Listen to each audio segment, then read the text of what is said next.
Hello everyone, welcome back to another video. Now do you know what I've been thinking about lately? You're probably thinking, well, it's a video about My Little Pony, so he has to be thinking about that. Well, you would be kind of right, but I mean more specifically. Look at this. And I don't mean the character, I'm talking about the colors. Why are there so many of them? There is no reason that ponies should be that colorful. Unless if you're trying to sell toys. I'm looking at you, Hasbro. But other than that, there can't be another reason. Or is there?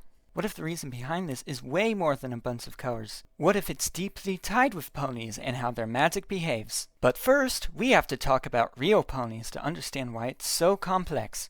Yes, I know, so boring. But we have to talk about it. If you have ever looked at one of these real creatures before, you would understand that they have very boring colors. And well, I have a theory that a very long time ago, before Equestria would even exist, and even before the tribes were a thing, ponies looked exactly like real ones. And there was magic in the world, but there was very little of it. And these groups were comprised of a single species of pony. But when these ponies communicated with each other, they had a difficult time telling who was who, because their coats were quite the same. But over a small period of time, their coats started to change color and they could more easily tell each other apart. Well, why did this happen? I had an idea, but I needed to look further into it.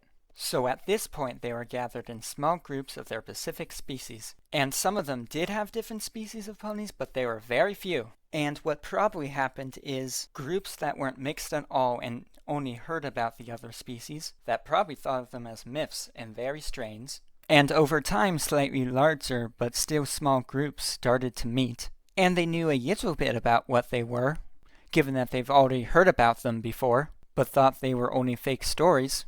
And what do you do when you see something that you thought didn't exist? You try to understand it. They probably were very friendly with each other at the beginning.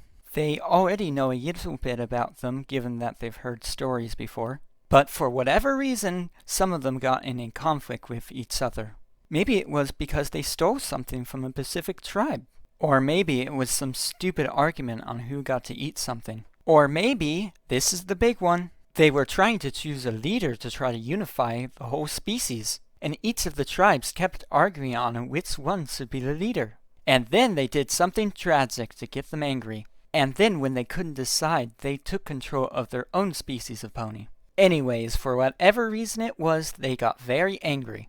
Soon other species of the same pony started to gather in groups, telling them why they shouldn't trust the other species. And any other groups of ponies that did have different species of ponies in them were kicked out of their groups after finding out what happened. And at some point in time, they didn't even remember the original reason why they were fighting.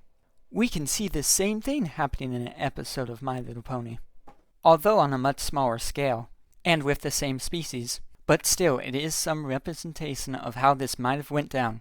Well, anyways, what I'm trying to say with all of this information is when they got into these bigger tribes that started to have their own governments, something great started to happen, and it was called the magic of friendship. And what did it do, you may be asking? Well, I think it turned their coats a brighter color to what we see them in the flashback in the show, although their coats are still quite dull. And the reason I'm saying this is because when the magic of friendship is taken away, ponies look a lot more gray. And it would only be much later until the unification of all ponies that we see them as they are in the show. If you want to, please put a comment down below of what you thought of this theory. I would be curious to see what you all think of this theory. Thank you all for watching, and I'll see you all later. Bye.